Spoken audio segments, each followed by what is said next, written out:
एक दिन नन्हे ध्रुव के मन में पिता की गोदी में बैठने की लालसा हुई, अपने साथ के बालकों को देखकर।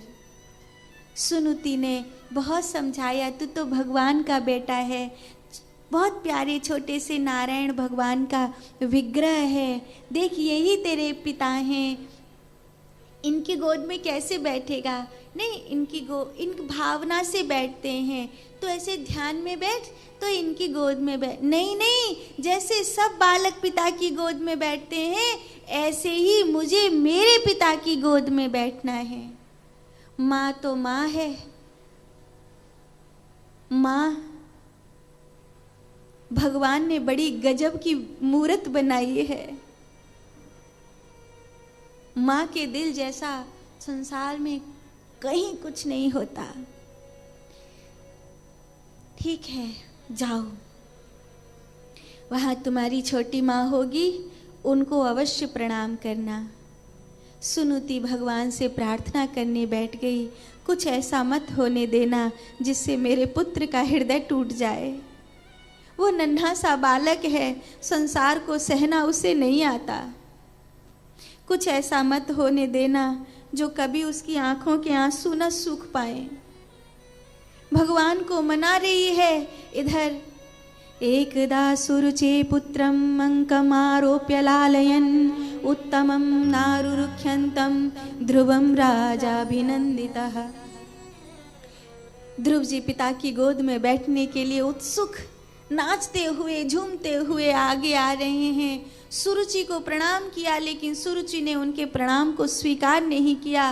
पिता की गोद में जब बढ़ने लगे तब बड़े व्यंग भरे शब्दों में बोली, बालो असीबत नात्मानम अन्य स्त्री गन्व संव्रतम नूनम वेद भगवानस्य दुर्लभो अर्थो मनोरथः।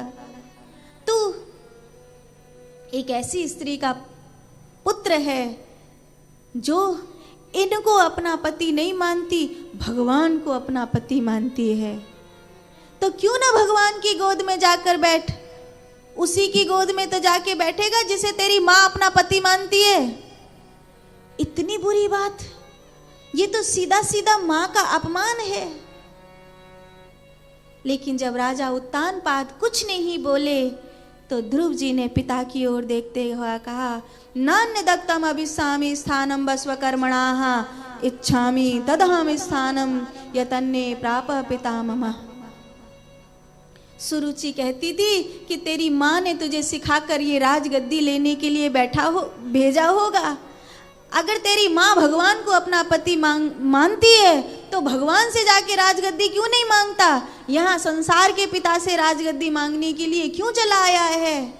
जा, उसी को ढूंढ जिसे तेरी माँ अपना पति कहती है, तेरा पिता कहती है। जा उसको ढूंढ, वही तुझे राजगद्दी देगा। ध्रुव जी ने स्पष्ट कहा, राजगद्दी लेने तो मैं पहले भी नहीं आया था, पिता का प्रेम लेने के लिए आया था, पर लगता है यहाँ पिता का प्रेम नहीं है। अब मैं वहाँ जाऊँगा जहाँ पिता का प्रेम भी है और वो राजगद्दी प्राप्त करूँगा जो ध्रुव के सिवा ध्रुव की ही होगी, किसी दूसरे की नहीं। एक बालक का ऐसा संकल्प, एक नन्हे से बालक ने अपने हृदय में एक गांठ लगा ली, और इतनी मजबूत गांठ लगा ली कि उस गांठ को खोलने वाला कोई दूसरा नहीं था। सुनुति ने देख लिया और ध्रुव से कहा, जाओ वन में भजन करो। सुरुचि सत्य माहेदम मंद भाग्योसी पुत्र का नहीं पुण्यवताम वत्स सपत्ने रैव मुच्यते।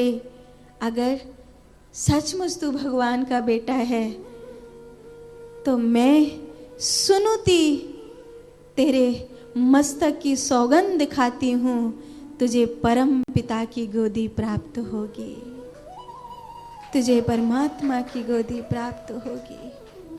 उसने भगवान को मनाया और इस तरह मनाया, ध्रुव जी को भरोसा हो गया और वो चल दिए।